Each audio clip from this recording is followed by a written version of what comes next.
Okay, thank you. Hello, everyone. Today is the 4th of July in the United States.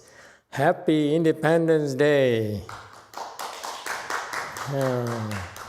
Thank you. Thank you for joining us. To tell you the truth, I'm very proud to be here, to be part of this independence movement.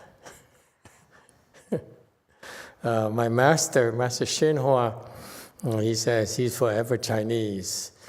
I am forever American.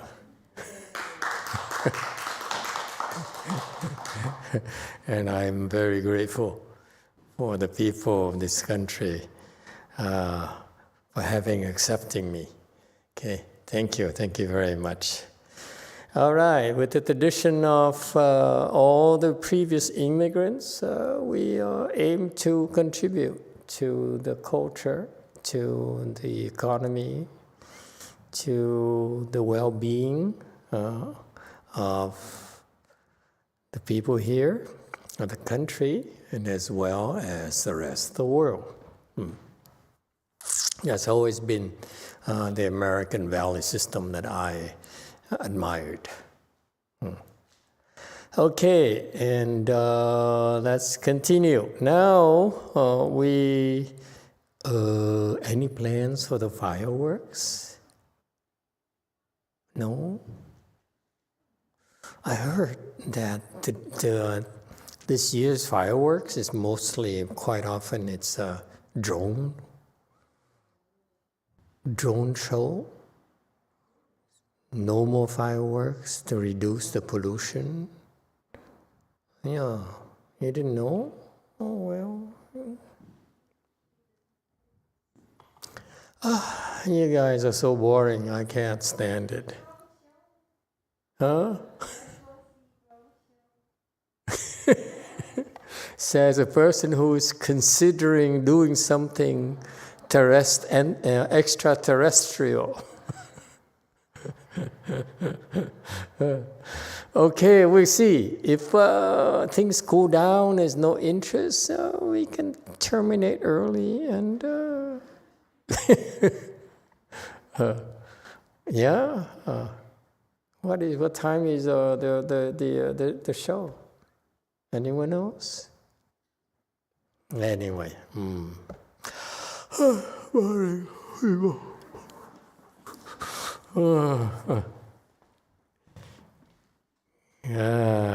It seems like you guys cultivate and you don't live anymore. You no longer exist in the world. Huh? Oh, yeah. So Chinese. Okay, we are on slide 39. Let's continue. I'm open to suggestions. If you say nothing, I continue. If you say, hey, how about this?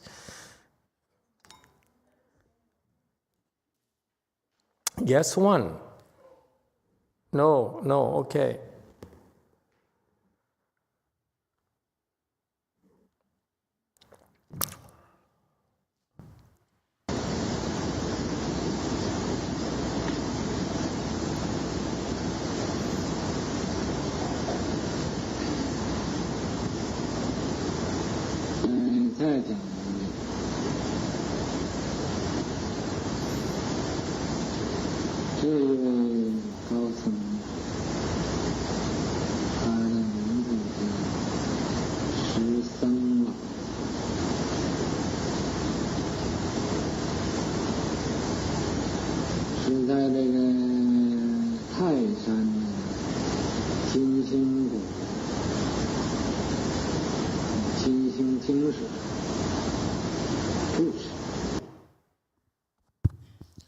Now, let's continue. This eminent monk's name was Senglong. He lived in Jinyu Valley on Mount Tai. Okay, and there's a DTT question here. Let's hear it.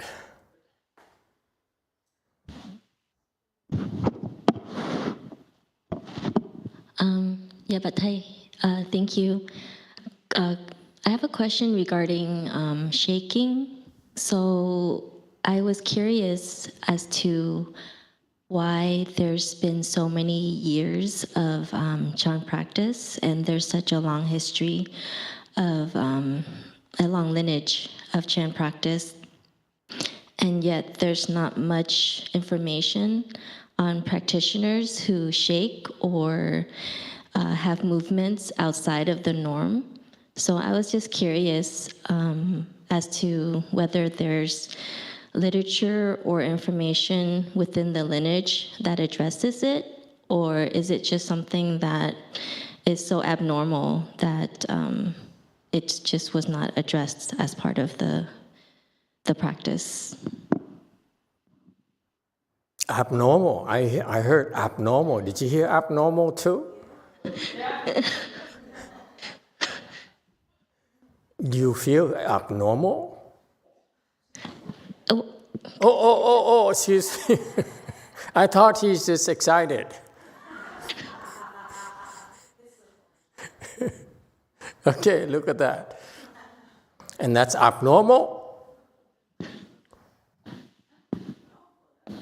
It's normal for us.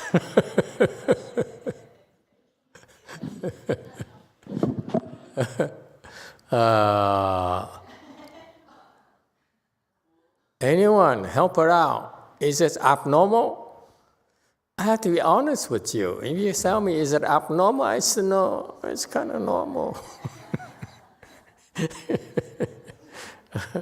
Don't you feel normal? She doesn't feel normal, clearly. How about the people at DTT? Do you feel that she's normal?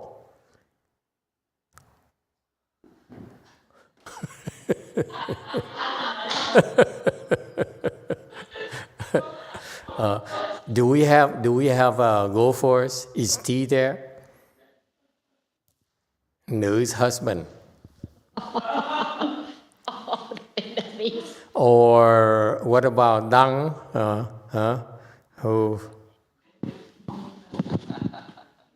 Who's back here? Yes, Professor Clymer.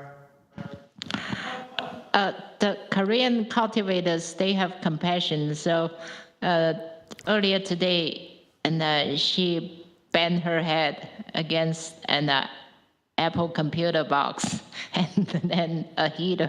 I laughed my head off. In need of what? She banged her head against the things in the Chan hall. I thought it was so funny, and I was laughing my head off. Oh, and, I see. The Korean ladies, they have compassion, so they give her a hug. Okay. Yeah. So, what was she doing in the near the computer, the Apple computer box? I thought it was human power. The Roomba clean the floor. I see. She's cleaning the floor. I see. Okay. Well, that's another way to describe it. I feel that the Roomba cleaning the floor is pretty normal for us. Anyone would like to say anything about this abnormal lady? Yes, one. Is the husband still there, or? Thank you, Master. I'm going to try and say this delicately. Mm-hmm. It's definitely not normal. And my... it's not funny if it happens to you, let me assure you. I'm saying that... not funny at all. I'm saying that with all compassion. Yeah. And I'm only providing this perspective because the question came up. Otherwise, I would just continue on. See how much compassion can help? Look at her, calm her down. Let's send her some compassion vibes. Ooh. Ooh, all of us together, please. Ooh.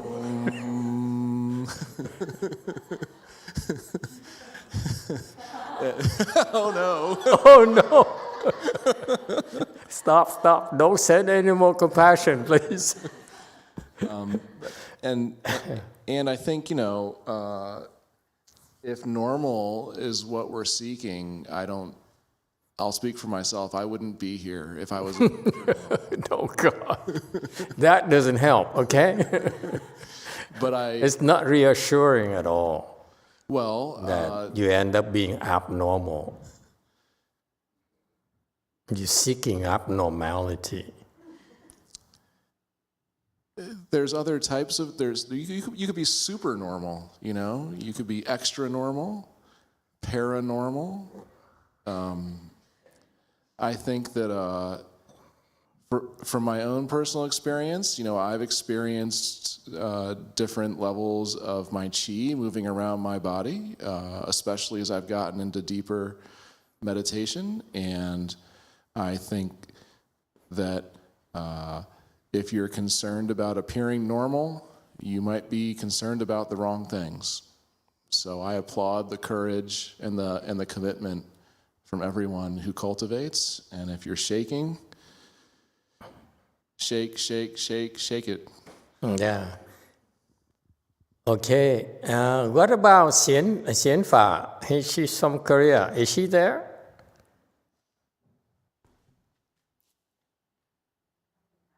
이거.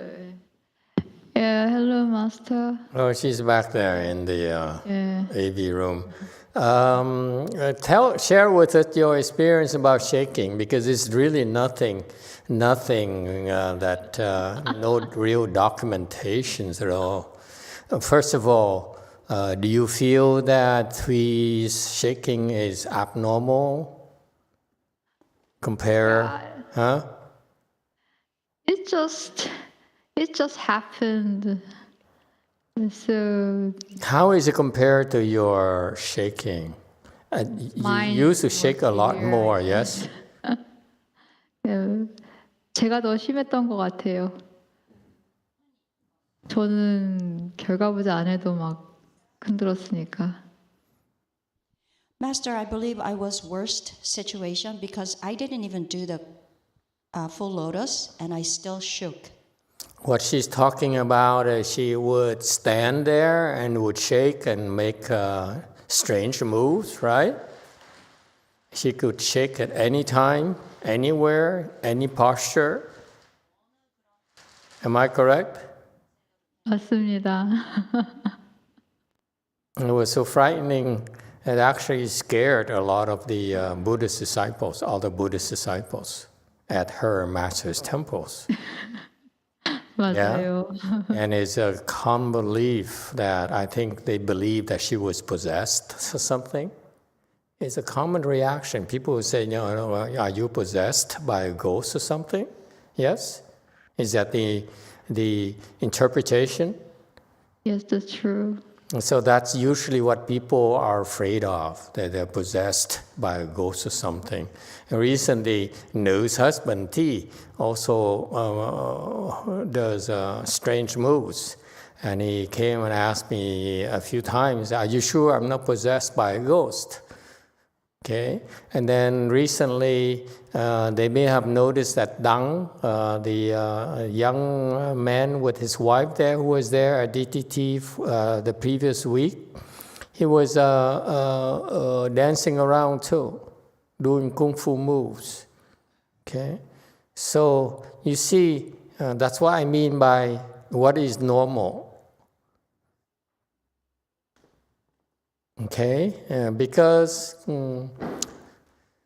it's not documented anywhere, unfortunately, as far as we know. Okay, and I myself shook too for years, but I'm worse than you in the sense that I was by myself, and when I started shaking a little bit when I was at my master's temple at the city 10,000 Buddhas and so forth. I asked my senior instructors, I said, what do I do? And I said, I don't know. No one knows. No one knew how to deal with it. So I was shaking for years. So what you guys are going through is pretty short duration. Okay. And after, it took me about 3 years of shaking, very severe shaking.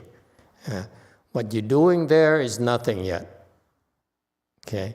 And let me describe to you, the shaking is that after the shaking, actually, it clears your head. Everyone, isn't that the case?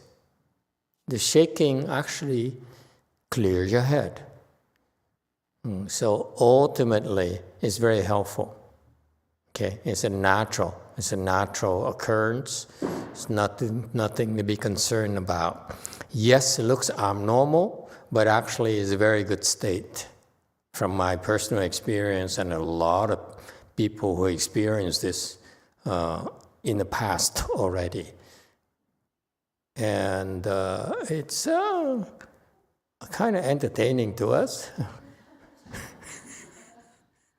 I'm not worried. I'm fine letting it happen, but I was just curious because we can't be the only ones that shake, and there's a lot of chans and practitioners. So I'm just curious as to why this phenomenon hasn't been discussed through thousands of years of chan practice. All the way back to Sakyamuni Buddha's time, there had to be shakers then too, so I'm just curious as to why it's never addressed. Not necessarily. Each generation, each era is different. I'm pretty sure back at Shakyamuni Buddha's time, there were very little shaking.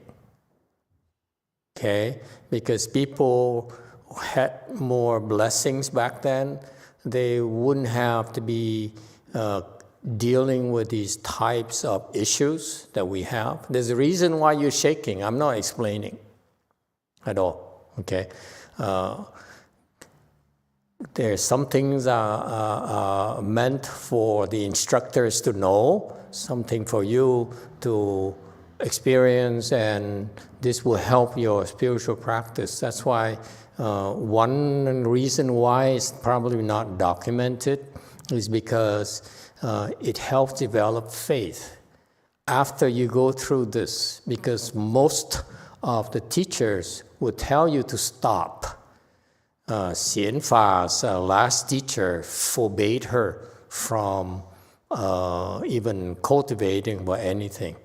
And basically, she was faced with a decision. Should I quit? Because if I go attend a ceremony, she would shake, she would say. Okay, yeah, I was there at her master's temple. We were doing a chant, Buddha recitation. She was walking funny, and she was standing funny, and shaking and moving constantly, sitting funny. She's a lot worse than trees, for example. A lot worse, a lot more scary. Okay, and at the time, I looked at Xian Fa at the time. Her name was YongHua. I looked at her and said, her master told her to stop cultivating, to stop it. So actually punished her for moving around like that. And YongHua at the time impressed me as pretty sincere in her practice. She wanted to become a nun, leave a home life. So I decided to help her, and I stopped her shaking for a while. I said, I will stop it for a while to appease your master and not discourage you from shaving your head, but it will come back. But I took care of the worst shaking of hers to pacify the Koreans, Sunims, the Korean teachers, the Korean instructors, even at her schools and so forth. Advise her to cool it and sneak by, and because she don't need to draw more attention to herself. But our temples, we don't suppress it at all. We encourage you to do it because it's a good thing. If you suppress it, you actually are negating all the great benefits of the shaking. Okay, so even though there's no documentation, actually, I don't know why the Chinese have no documentation on this from Master YongHua's thing, and apparently when I was at my master's temples, the Chinese temples, they would shake a little bit, but not a whole lot. So the second reason being probably because our training is a lot more powerful, so that your shaking is a lot more intense to a lot more people. A lot more people would shake rather violently, rather abnormally, because our process is a lot more potent than theirs. That's why. So the times are different, the trainings are different, the people are different, therefore there's no documentation on that. And in particular, there are a lot more things that are not documented in a Chan analects. It's left to the Chan instructors to learn to deal with it. Okay? So for some reason in our temple, a lot of people shake. And it turns out that to all of them, except for one, who didn't go to our temple. This lady was an acquaintance of a disciple, an ex-disciple of mine who was in Australia. She shook a lot as well. Not as bad as you guys, but after a year, she quit.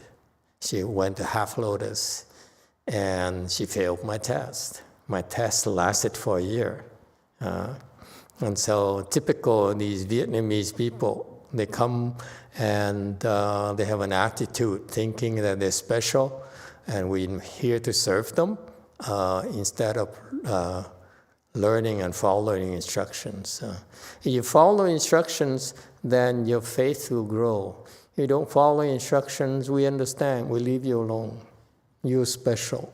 You are very special. So we don't touch you because your ego doesn't want to be touched. So you do things as you wish. And so these people who shake, as one person left, she quit, and she went back to half lotus. That's all you have to do, go back to half lotus, and your shaking will die down gradually. So it tells you the full lotus training we have is a lot more intensive than the others. Okay. So finally, I don't know why it's not documented at all. Okay.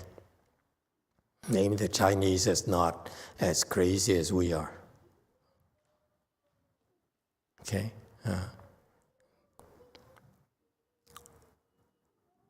What she's doing is actually nothing yet.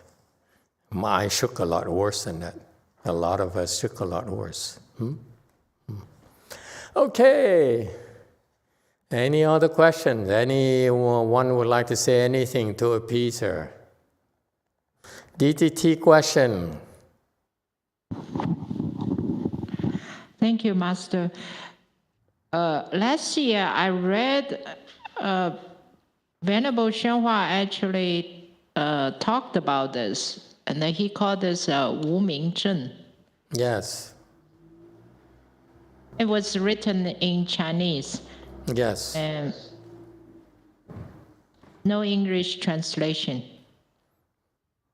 Yeah, quaking ignorance. Yes, there's a translation. I read it somewhere too. That's all he has.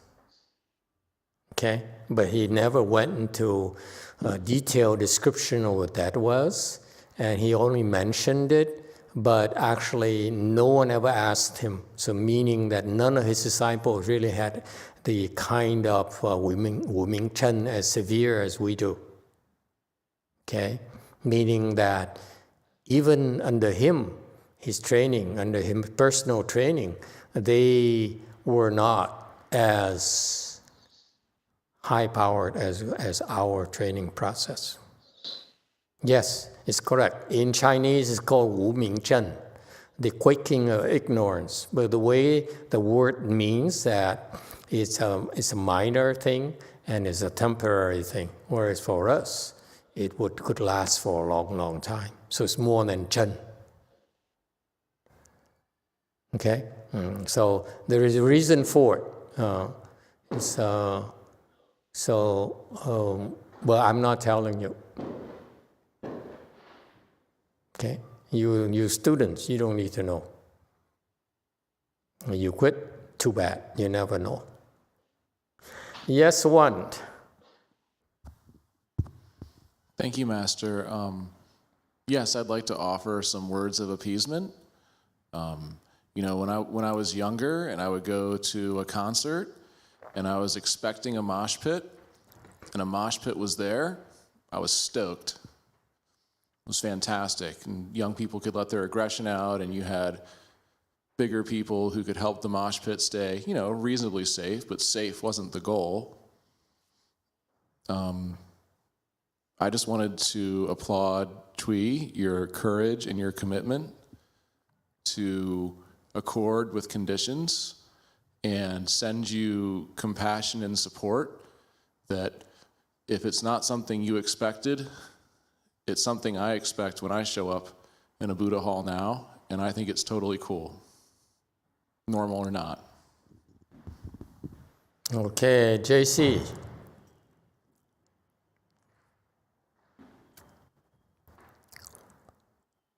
안녕하세요. 그 흔들리는 것에 대해서 제 경험을 말씀드리고자 합니다. 저는 두 번의 흔들림이 있었는데 첫 번째 흔들림은 20대 후반에 그 카톨릭에서 수행할 때 참회를 하는데 그 참회하는 자세가 결과부자는 아니고 두 무릎을 꿇고 두 손을 가슴 앞에 모으는 자세가 카톨릭에서는 기본 수행 자세입니다. 그런 자세를 하고 참회를 하는데 어느 순간 강렬한 힘이 두 손에 이렇게 모아졌습니다. 그래서 그 두 손이 제 의지와 상관없이 제 가슴을 계속 이렇게 제 가슴 다른 데는 아니고 제 가슴만 똑같은 동작으로 한 동작으로 가슴을 이렇게 두 손이 이렇게 때리고 있었는데 그게 한 4시간 넘게 지속이 됐는데 옆에서 지나가는 어떤 분이 절제하라는 말씀을 하셨습니다. 그 소리를 듣고 제가 멈췄습니다. 나중에 보니까 제 가슴이 아주 서럽게 멍이 들었었습니다. 그리고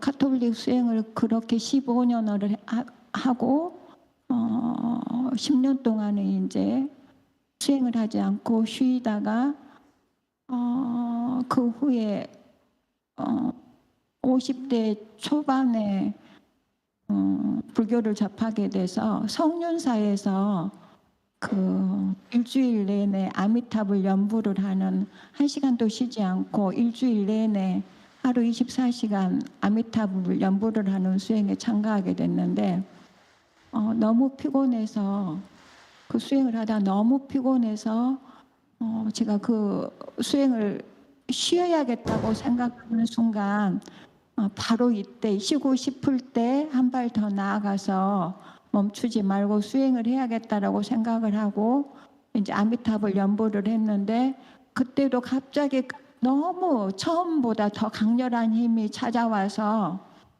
이렇게 몸이 흔들리려고 할 때 제가 그거를 거기서 제가 이렇게 흔들면은 주변에 같이 수행하신 분들이 혼란스러워하고 이렇게 보통 한국에서는 그렇게 흔들면은 신이 내렸다라고 이렇게 보통 인식을 합니다. 그래서 제가 거기에서 흔들면 안 되겠다는 생각이 들어서 아주 호흡을 천천히 아주 너무 깊은 호흡을 했는데 한 번 했는데 그거를 멈출 수가 없었습니다. 그래서 다시 한번 호흡을 천천히 너무 깊은 아주 깊은 호흡을 한 서너 번 하고 난 후에야 그게 이렇게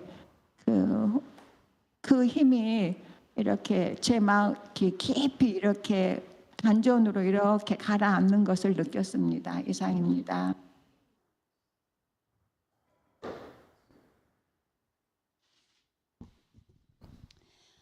Master, I'd like to share my experience about shaking. There was 2 incidents so far.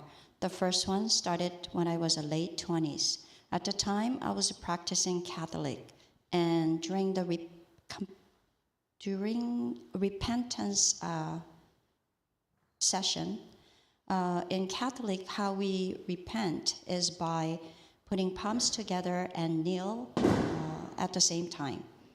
And then what I felt was there was a strong power came over to my 2 hands, and it started to hit my chest in one area continuously for a few hours.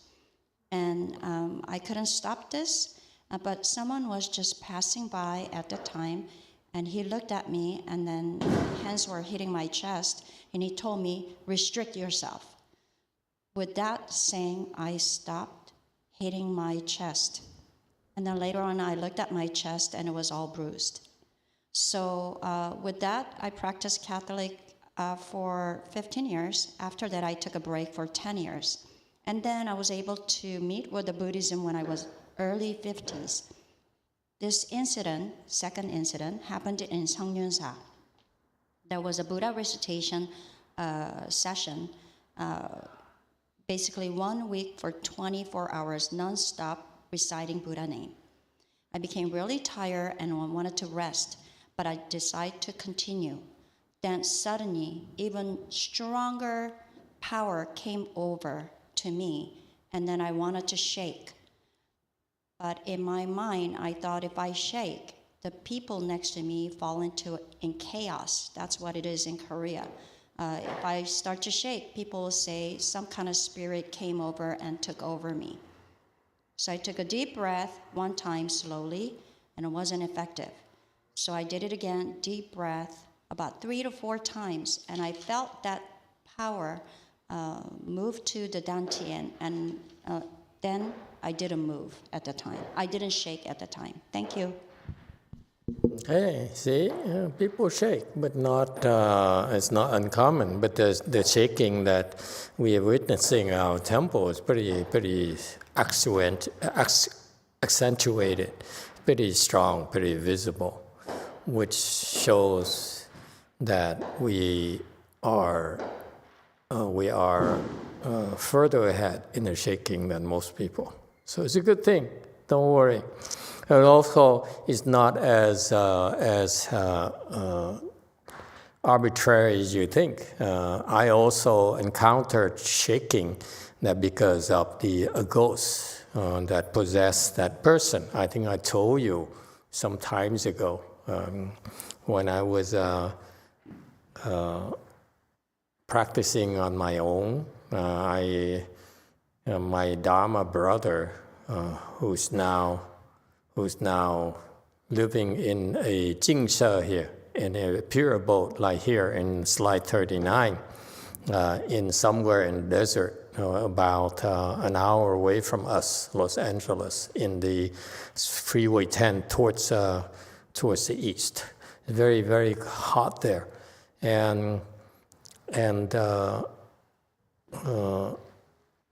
so that monk and me used to be novices under Master YongHua. And one day I was practicing on my own. He came to me and said, hey, let's go to San Jose and visit this temple in San Jose, a big Chinese temple, Cantonese temple. I think it's called like Jinghua or something. Jinhua, golden flower on Maki Road. And there's a big Cantonese temple, Hong Kong temple. And there was a nun there who was the abbot. The temple was founded by her master, who died and left it for her. And he knew her. My Dharma brother knew her, so he would stop by and pay her a visit, and then stay overnight for free. So it's sort of like an excursion for him. So he told me to come along, and I said, okay, I have nothing to do. I said, I want to spend time with you, bond with you, so I go along with you. We went there. At the time, there was a novice who was preparing to become fully ordained under her.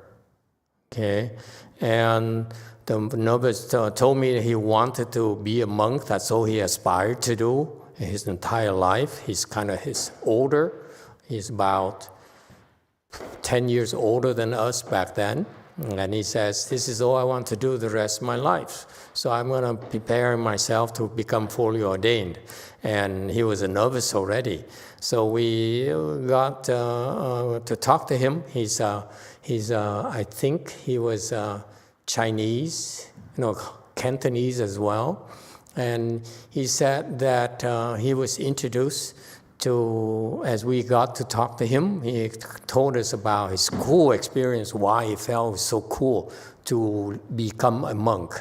He said, I was introduced by my uncle, to this person in Oregon, Lu Shengyan, okay, who's an externalist, who claimed to be a disciple of Master XXXhua. Actually, he's an externalist. He's only used Master XXXhua as a reference to spread his Dharma.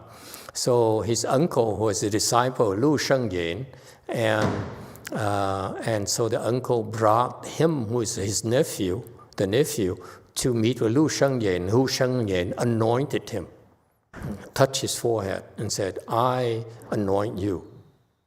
Touched his forehead. So he says, so that novice, I think he's still a monk. I don't remember anymore, because he's not important. I don't pay attention to people who practice on the fringe. Anyway, so he says, after Lu Shengyan, I think he's dead already. Lu Shengyan anointed him on the crown, like he anointed all his disciples on the crown.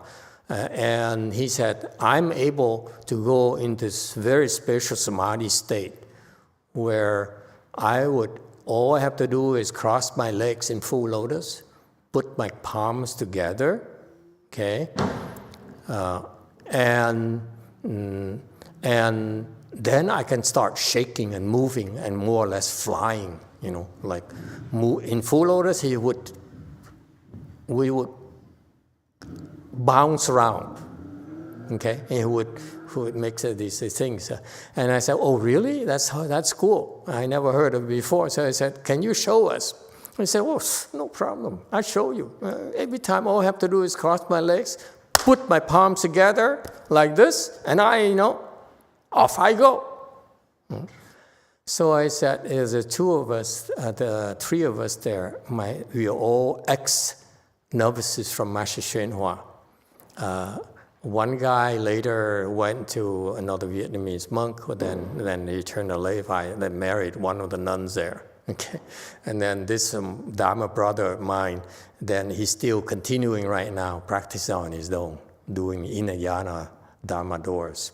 Anyway, so the three of us there. So the guy said, "Okay, let me demonstrate to you." And we're all curious. We're all curious to see what he's doing, what he can do.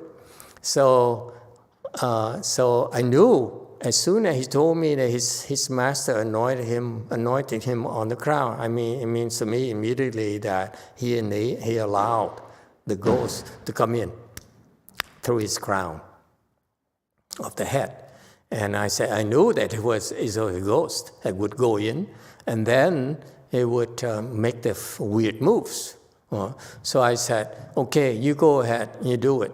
And then I said, to demonstrate to you, and because I was curious, I said, since that Dharma is kind of interesting, what antidotes do we have? What do we Buddhists have to counter such things? So I said, go ahead and do it, okay? I was more or less the leader of all three because I talk more. I sounded more knowledgeable. I said, go ahead and do it. And as soon as I told him to do it, I recited the Buddha's name. I say, Emitofuo, Emitofuo, Emitofuo. I started 3 times. I said. So I basically told the ghost, you dare come here? Okay. You have to face the light from Amitabha Buddha's name. I just recited. So when you recite the Buddha's name, you emit light. Not you? No? No one? Oops, I'm not supposed to tell you that. So I recited Buddha's name 3 times to emit light to terrorize the ghost. I said, see, you dare come here. And sure enough, he put his palm together for 5 minutes, 10 minutes. I'm not shaking, nothing's happening. What happened? I don't get it. He's scratching his head. This never happened to me before. 100% of the time until today, every time I put my palms together, I shake and I fly. Okay? So he said, I don't get this. So after 10 minutes, every one of my, all 3 of us were chuckling and said, so really? What happened to you? So at the end, he was getting frustrated. And so I said, then I looked at the ghost and said, okay, now you can come. And sure enough, he started shaking right away. And he was flying around, he was shaking in full lotus, mind you, and he was bouncing around. And then he was moving sideways and moving loose or all kinds of things around us, dancing around us. More or less, a ghost is like showing off. See the spectacles we can create, And he's moving around. I chuckle and say, oh, wow, how interesting, how weird. The people would be impressed by these stupid things. And then I ignore them and the fascinating thing, let me tell you, is that he was shaking like this. He was shaking, and then he would take his hand and hit it on the corner of a table here, which has a square corner, okay? He was hitting his head against, bam, like this against the corner of the table. Then I pay attention. What? I look at his hand. Not a scratch. I said, wow, this ghost is cool. Yeah. You see? So they do these strange things. And then I let him keep going, and then until he started getting very close to us. At the time, at the place where he's staying, they gave us fruit. And look at her now. See, now so excited.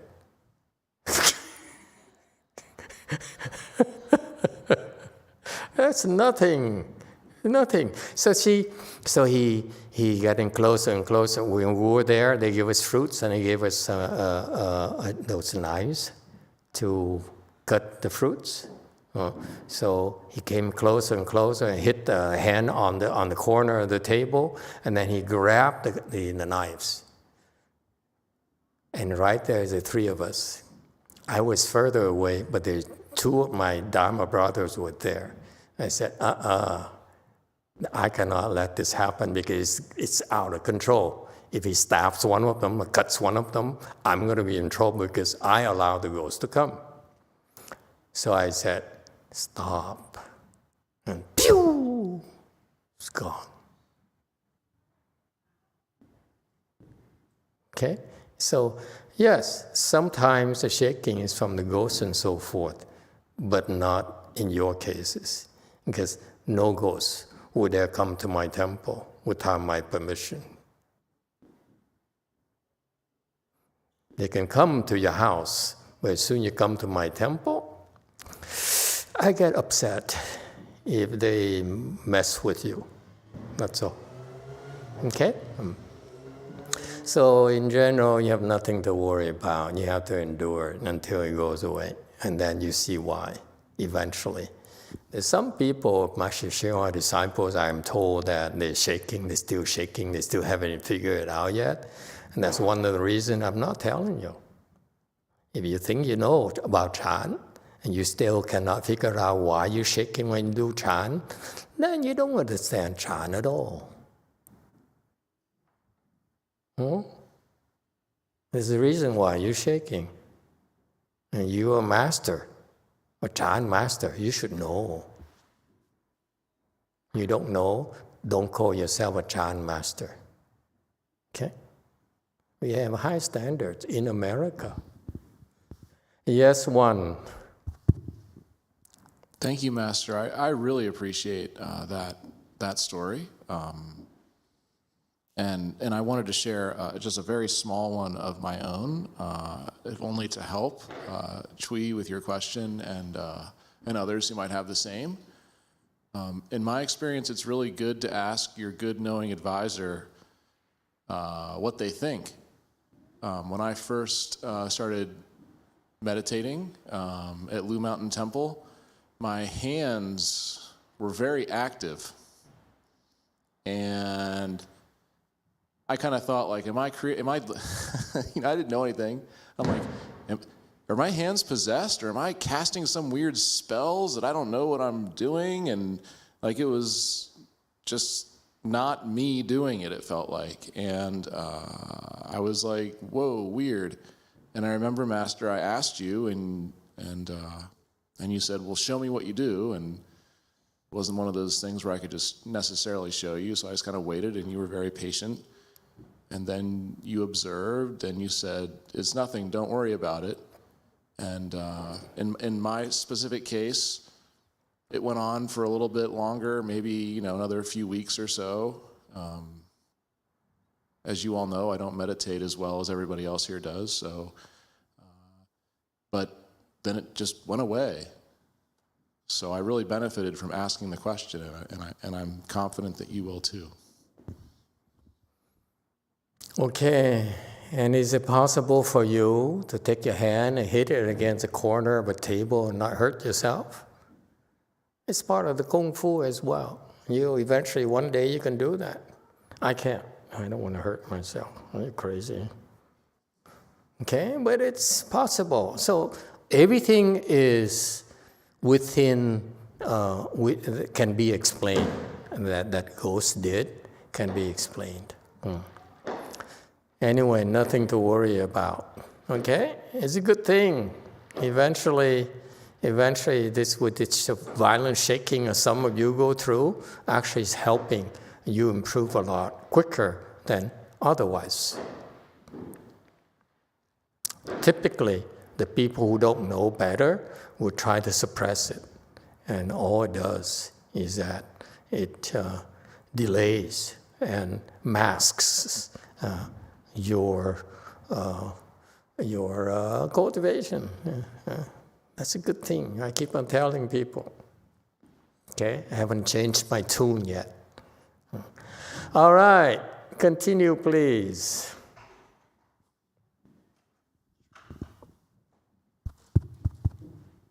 Okay, just thank you, Master. Just picking up. Now, let's continue. This eminent monk's name was Senglong.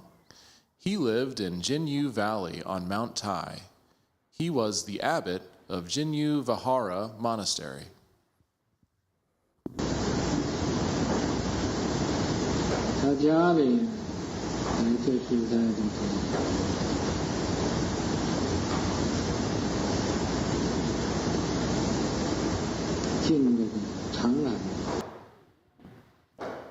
His home was located near this place, Chang'an.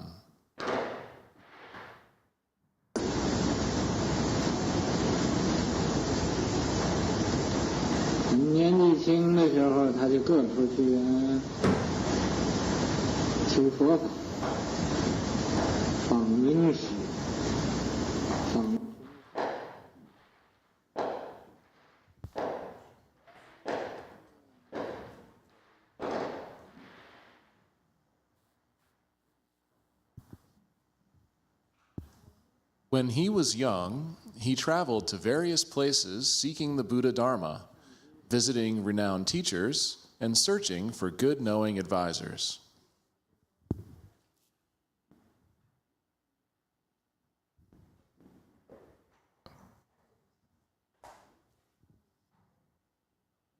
Excuse us, Master, we're having a audio technical issue.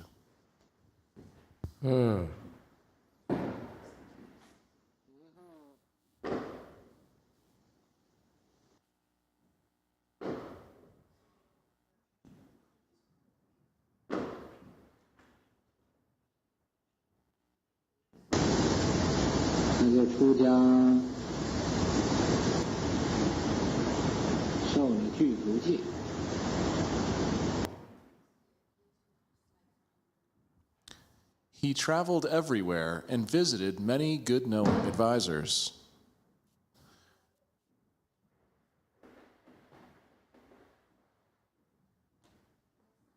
Later, he left the home life and was fully ordained.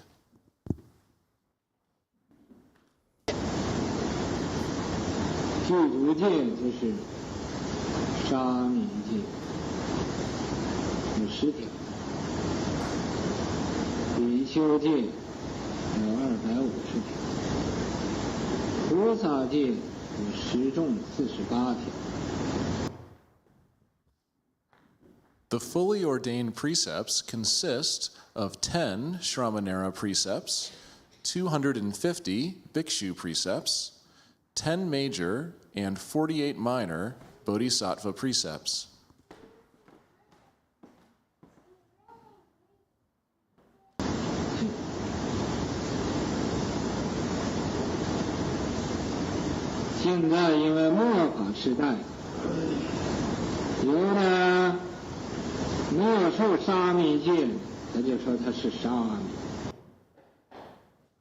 Now, because it is the Dharma ending age, some, without taking the Shramanera precepts, would claim they are Shramaneras.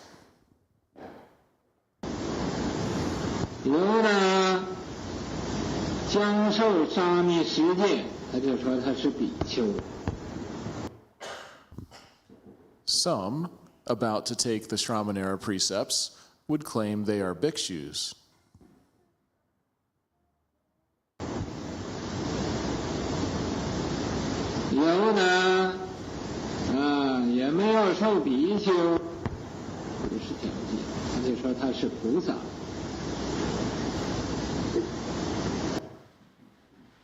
Some, without taking the 250 bhikshu precepts, would say they are bodhisattvas.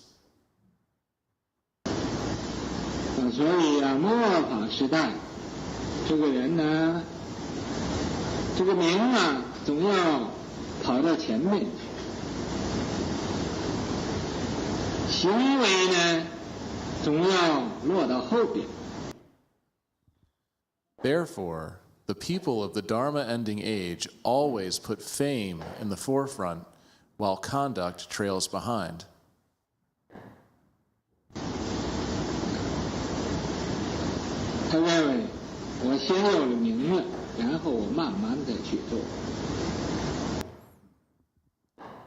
He believed that first he should establish his reputation, and then he can gradually start taking action.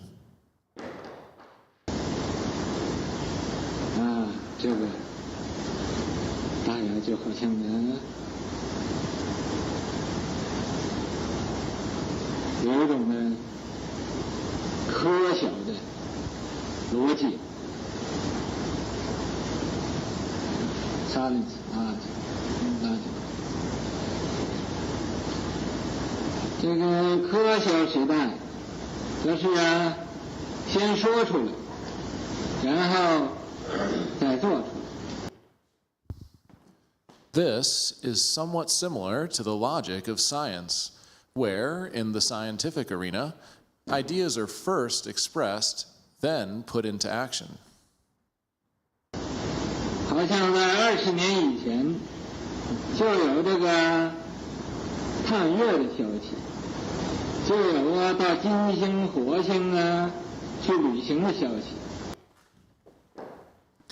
For example, 20 years ago, there was already news about lunar exploration and even plans for voyages to Venus and Mars. 然后到现在呀，果然有人呢就到月宫去，到月球去了。 Now, sure enough, people have made it to the lunar palace, having reached the moon.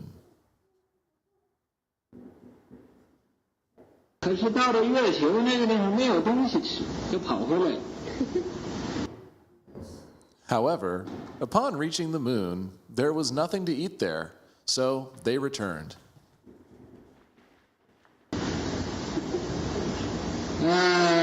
费了很多钱又跑回来了。这虽然是实现，但是还是没成功。 Ah, they spent a lot of money and then returned. Although the goal was accomplished, it still wasn't successful in the end.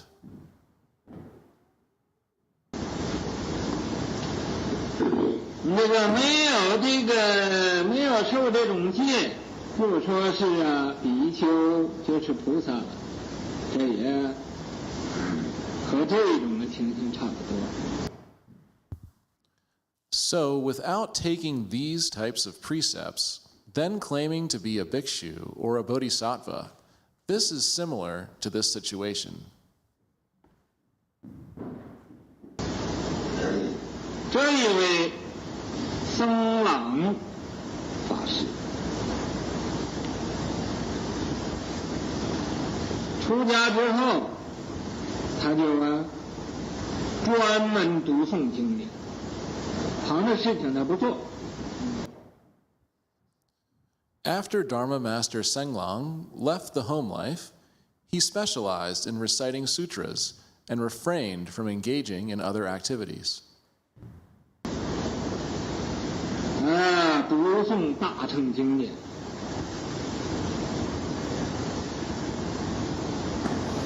读诵了有100多部经典，所以以后他就开始讲经了。 Ah, he studied and recited Mahayana sutras, covering over 100 sutras. Therefore, afterwards, he specialized in lecturing sutras.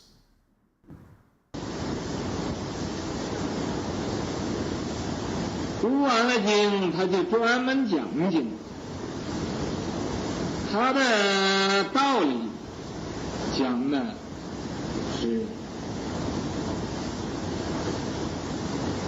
微妙不可思议。 After finishing reading the sutras, he specialized in lecturing sutras. His explanations of the principles were subtle and inconceivable.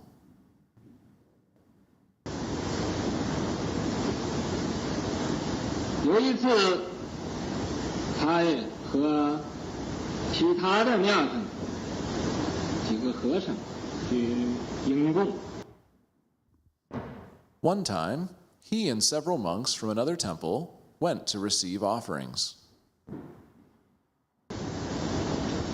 迎供走到半路上，他说：“哎，你们应该要回去了，不要去迎供了。” While on the way to receive the offerings, he said, "You should go back. Don't proceed with receiving offerings." 为什么不去迎供呢？啊？ The others asked, "Why shouldn't we continue to receive offerings?" Yeah. 他说：“你们的庙上现在来了土匪了，要把你们庙上的东西都给你抢光了。” He replied, "There are bandits at your temple right now. They intend to plunder everything in the temple." 庙上的现在没有人，赶快回去。 There is nobody at your temple right now. Ah, Hurry back! 我们这几个和尚大爷庙上也有一点钱呢，或者有一点金子啊、银子啊，这些个放不下很重的东西。Ah, those monks probably had some money, or perhaps some gold or silver in the temple. These items are very valuable and cannot be easily stored.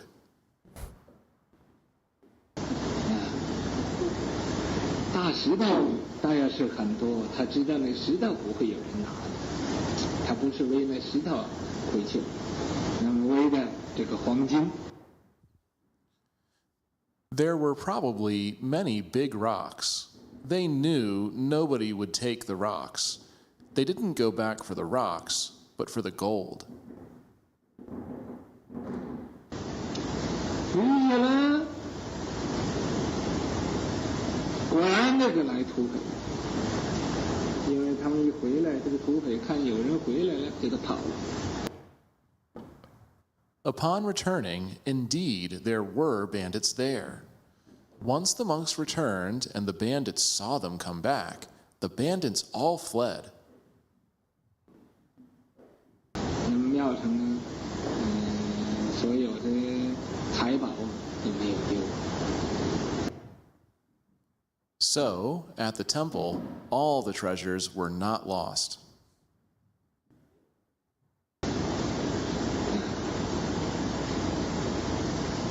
因为这个，一般的人都说他有。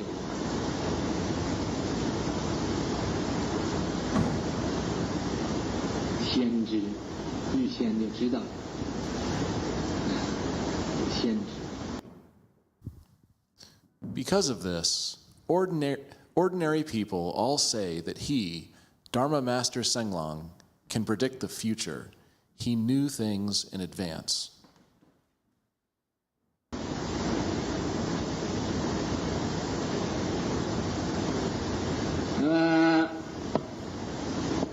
他这个样子，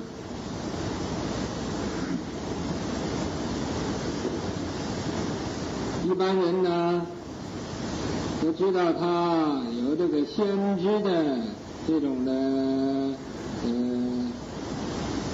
道业。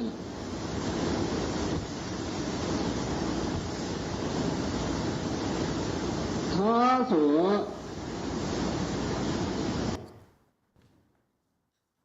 Because of his conduct, ordinary people all knew he had the capability of foretelling the future. He had such a level of cultivation.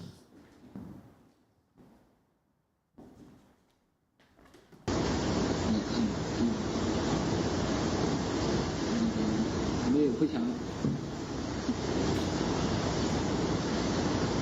他是呀素食。 是啊，净吃不吃肉，是吃素。穿衣服啊，他不穿这个毛的，不穿丝的。He was a vegetarian and didn't eat meat. As for clothing, he didn't wear clothes made of fur or silk. 不穿这个丝。 和这个毛之类的衣服，就穿布、穿棉布的衣服。He didn't wear clothes made of silk or fur. He only wore cotton clothes.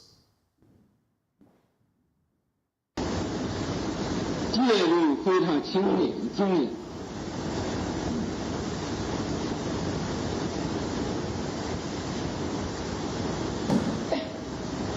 他的志愿是比一般人都高超。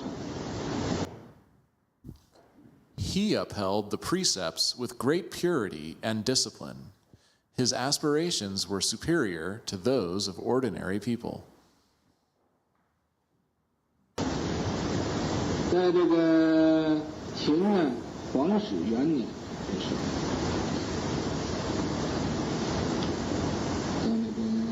这种瑶琴，胡琴那个时候，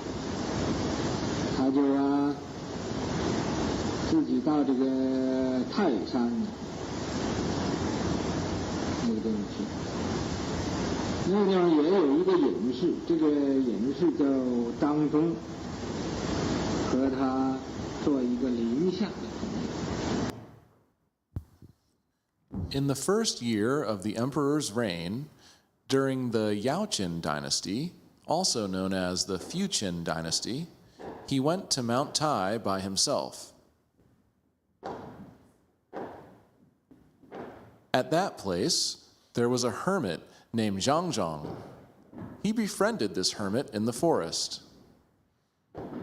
Linxia means a friend who cultivated in the forest. Okay, let's stop here and let's go back and revisit this passage here.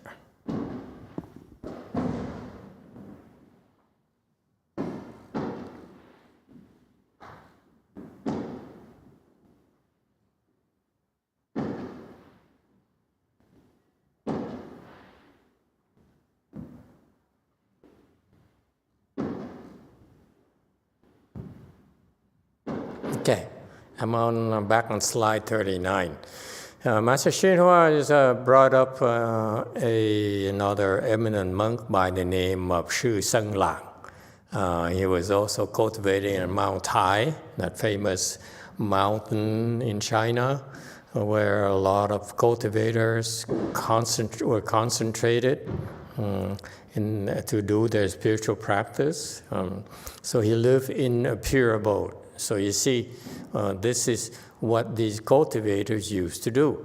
They live by themselves and away from civilization. It was near Chang'an. He was young, and before he got to that pure abode by himself, when he was younger, according to Chinese tradition, he traveled around and sought out teachers, searching for good knowing advisors. So back then in China, there were a lot of renowned teachers. So would come around to those places. As you can imagine, back then traveling is difficult and China is big.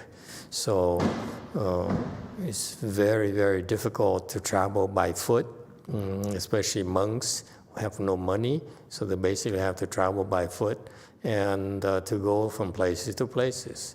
And so it's very difficult for these people to travel around looking for instructions from renowned teachers. Okay? And so this is part of their spiritual practice, to go seek for instructions. Okay? A very difficult thing to do. You see, the process right there is part of the cultivation, is do something difficult. All right? And so he went, visited many renowned teachers, and later he left the home life and became fully ordained, and he got all those precepts, okay?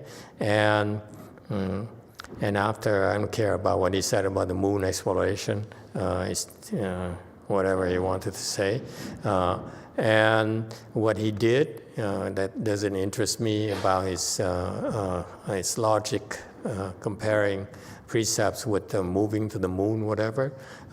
But after he became, so as a layperson, he sought out renowned teachers to learn the Dharma. And the more he learned, the more he was convinced that's what he would do with his life. So he left home, he left the home life, and then received the precepts, and then he specialized in reciting sutras. Okay, so the pure life for him was simply to recite sutras. It's not clear where he was doing this. Okay, but he managed to be able to focus on reciting sutras himself, to the exclusion of everything else. Okay, and so after receiving full ordination, received all those precepts, he recited sutras. Okay, that's all he did. no talking to people, no ceremonies, no nothing. Okay, only reciting sutras. Okay, so that's his Dharma door. I think it'll be reconfirmed a little bit later. So this is what he did for many, many years. And he covered 100 sutras, not just one sutra, he recited a lot of sutras. Okay, and then because he recited a lot of sutras, eventually he was able to lecture on sutras. And he made quite a name for himself lecturing on sutras. Okay, and his explanation of sutras were quite remarkable. Okay, so it means that he unfolded wisdom. Okay, so from doing things like living by himself, observing precepts, and reciting sutras, and doing nothing else, nothing worldly, not even temple activities. Okay, so back then he's able to do that, to pull it off. And in the temple he was at, he had several other peers, Dharma masters, who it's not uncommon for the monks to go to other temples to receive offerings as part of their practice. Means that you, in the Chinese temples, certain events such as Ulambana or major Buddhist assemblies, the other temples would invite the monks from various temples to come over to gather, so that they have a huge group of monks. Okay, the rule of thumb for the Chinese is that if you go to a place where you make offerings to 1,000 monks, you're bound to make an offering to one sage. So the Chinese wisdom is that you want to make offerings to big gatherings. So that's why the monks, typically, the monks would be invited to this particular temple where they would make the announcement, today we have a lunch offering for the monks in the area, and that the more monks, then the monks will come and would have lunch, and they will receive a hong bao, they receive offerings from the disciples. And this is the Chinese wisdom, where you don't just want to simply make offerings, but you try to make offerings to sages. Okay, that's the Chinese insider information. Okay, they train their own kind so that yes, you're supposed to make offerings, but preferably you should make offering to sages, where it really pays off. Okay, so that's why these big gatherings where a lot of monks show up, that's where it's heavily attended. A lot of Buddhist disciples show up, and then we make offerings. This is the concept behind it. This is what the monks are still doing here in this country too. I hear that, for example, some Dharma master would invite monks from all over to a vegetarian feast, and then the disciples would come around and they would make offerings to these monks. They offer things, money, food, sashes, clothing, and so forth, and shoes and so forth. So that's what's happening to the temples nowadays. They still take advantage of this kind of opportunity, this kind of tradition, where the Buddhist disciples know that the more monks are there, the more chances there are to make offerings to sages. Okay, and I think it's a nice tradition. If people can manage to invite 1,000 monks together at a place, can you imagine the kind of logistics it would take to house 1,000 monks and nuns and to cater to them? And usually those monks are usually like these monks here. They would cultivate in a house by themselves or a place by themselves. So those are the times where they could go to these places, these big gatherings, to get some support. So to me, it's a reasonable thing. It's very good practice. I hope that it's maintained. Okay. Unfortunately, my master doesn't subscribe to it. Okay. It's too bad because they don't have a lot of friends. But I feel that the rest of the temples is a great, great practice. I saw it happening in Taiwan. They would rent an auditorium.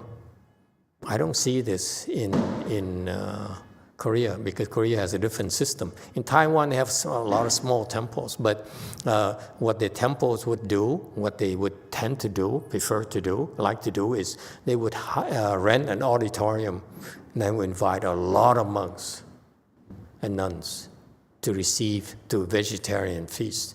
And each one of them will receive about $100, which is significant for them. Okay, especially in Taiwan, they still believe in spiritual cultivation. So many monks and nuns would have a hut somewhere in a mountain, okay, by themselves. Okay, and they would meditate and whatever they do.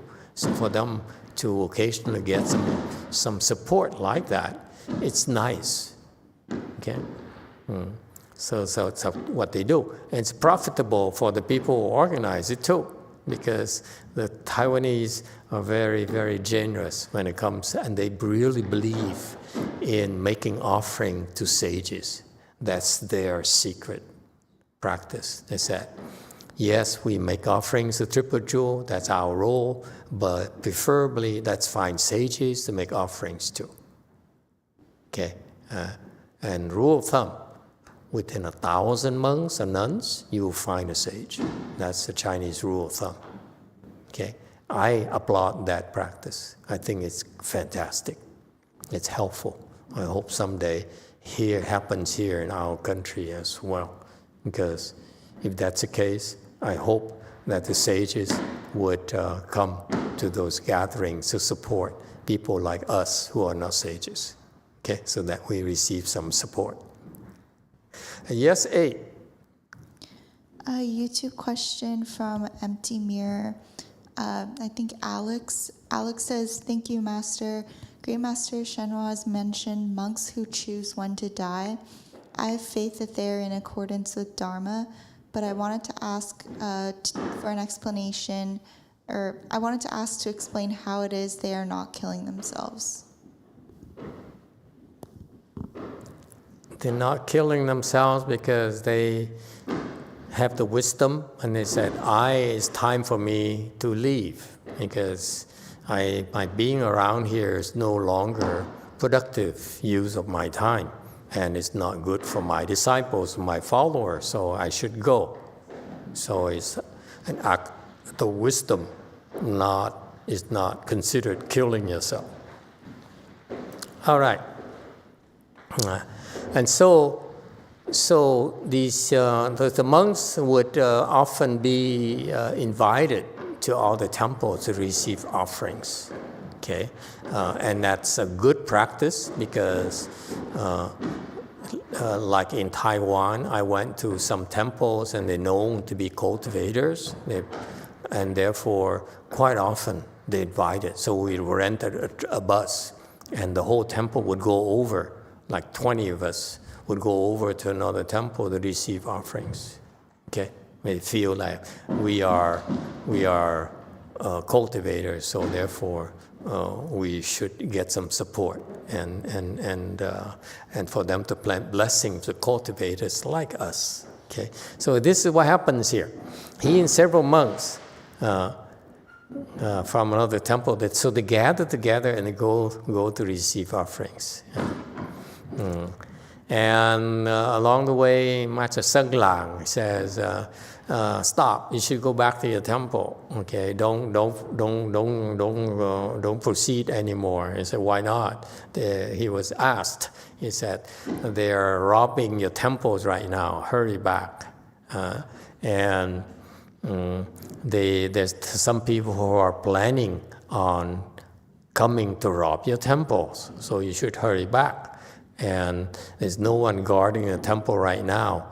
And so these monks who were with him, they had some expensive stuff at the temple. They especially have some gold and silver that the valuables and they're worth money. And the monks, according to Master YongHua, the monks cannot 放下, cannot let go of those precious things. So Master YongHua is sort of like derisive. He says you can't let go of the gold and silver that they have at the temple. So they immediately, when they heard that they could be stolen, they hurried back. Okay, if they were, Master YongHua said, if they only had, if they were really rocks, they wouldn't be worried. But actually, they had some gold and silver.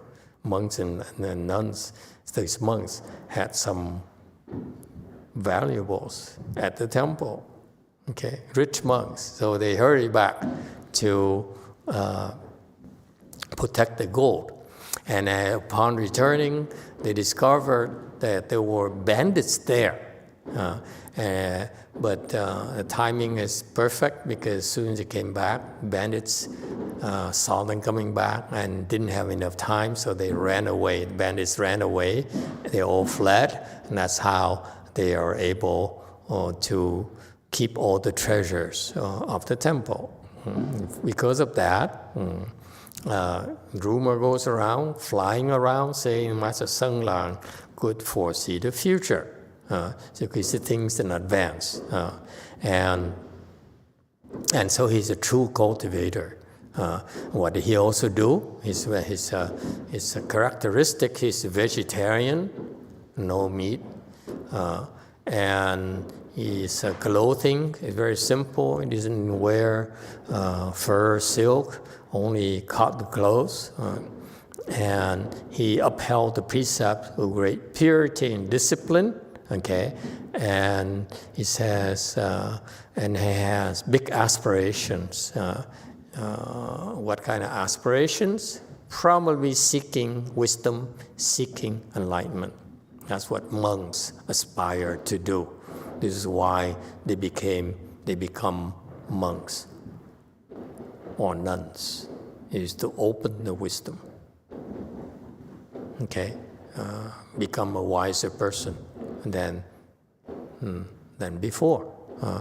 And so, okay. And so this is a section I want to cover, this section I want to stress to you, that why this monk, this Dharma door that he practiced. First of all, he went and looked for good known advisors that saves you time. Because if you don't look for a good teacher, you cannot tell the difference. Lu Shengyan, like that monk I talked about, Lu Shengyan is not considered to be a good known advisor in Buddhism. So don't go to those places. You're bound to get in trouble.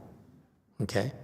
Because people who have wisdom would not do things to harm you. Everything they do is to help you. So you find they're known to be good advisors, meaning they have wisdom, meaning that whatever they tell you is for your benefit. Whatever they do is to benefit you. Okay, this is why first act, draw near good known advisors. Not necessarily known people, renowned people, but people who have wisdom. Okay, that's why they're called good knowing advisors in Buddhism. That's the very special term, reserved only for the people who have wisdom.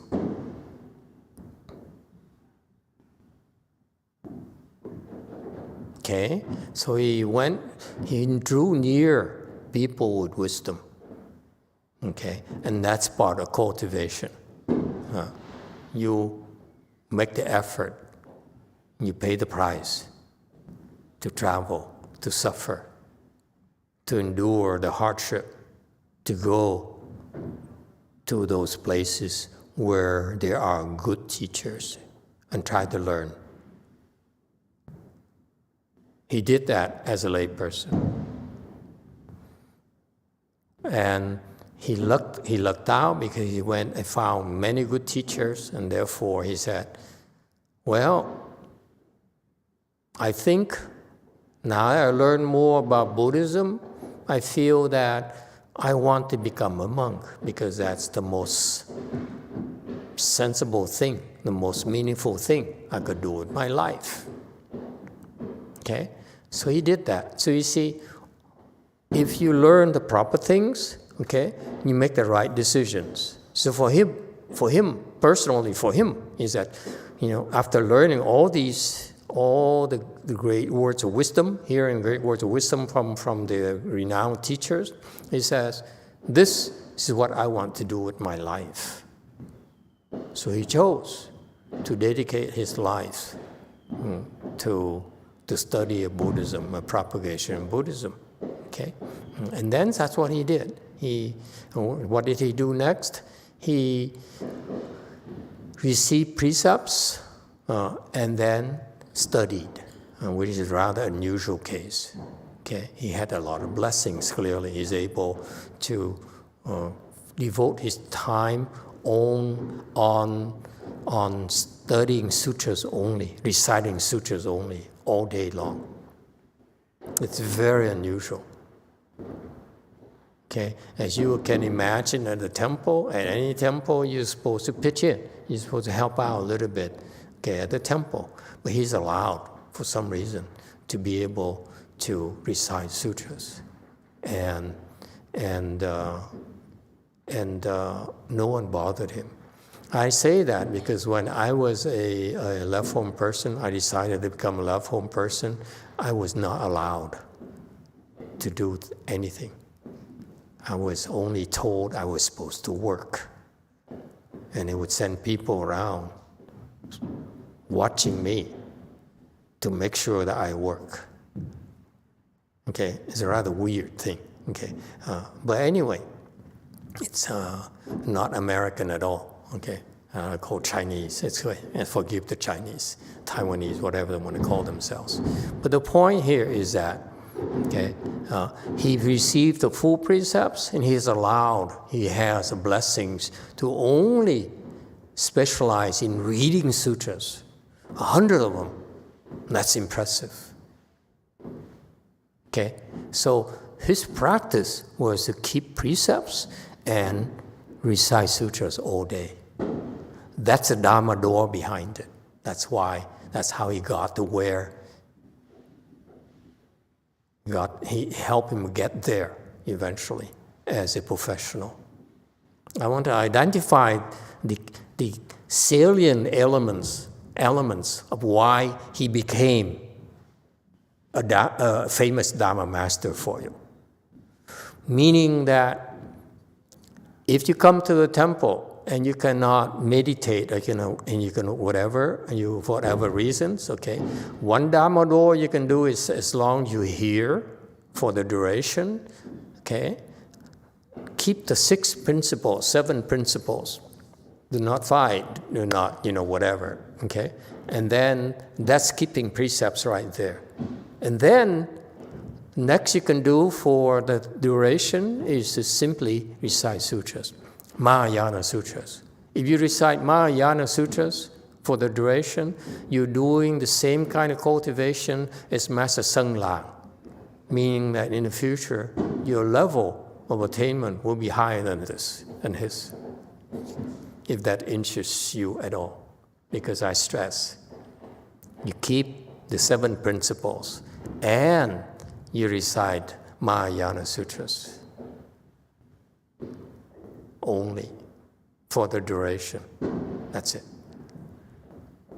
And there's a magic behind that process. That's a Dharma door that I'm going to add officially to our chantis. Okay? It's a proof is that this is why we hear about this story, because we pick up Dharma doors and what they did in their practices to help them achieve those, make those achievements. Okay?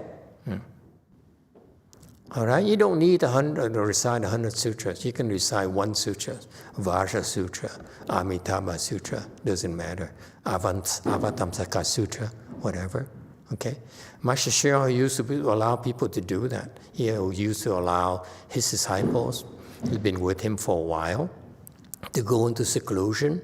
And he would sustain them. He would bring them food. They'd be isolated from everyone, very much like Senglong.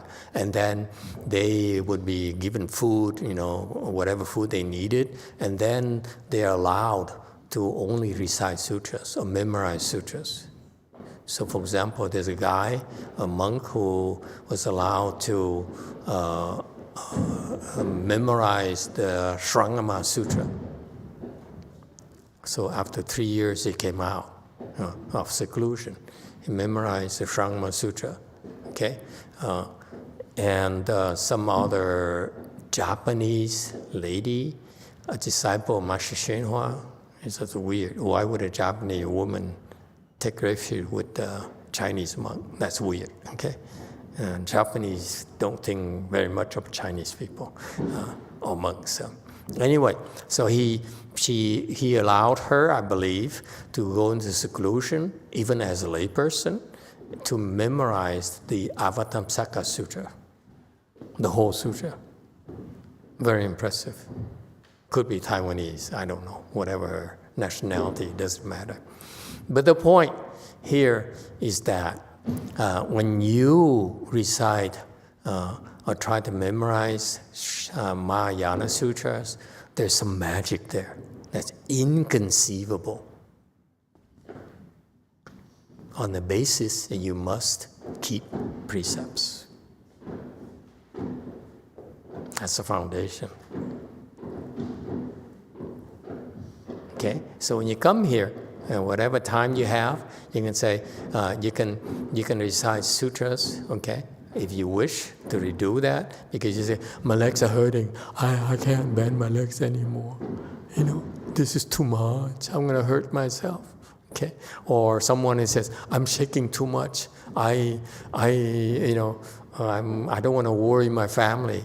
Then you can go into a corner and start reciting sutras if you wish. And guess what? You'll be shaking too while reciting sutra. But if you do it during our Chanchi, then your results will be faster than Senglong. Because Senglong was reciting sutras and had no Dharma instructions during the evening. You follow the schedule, okay? Your Dharma door is much more powerful than the way Senglong did it by himself. So far, so good? New addition. Yes, 8. Thank you, Master. Can people benefit from reciting Mahayana Sutra even though they don't understand them? They don't necessarily have to understand, okay? But if they understood, would be better. So, for example, there's some sutras that if you're Chinese, you understand Chinese, Korean, recite in Chinese, Korean, Mahayana Sutra.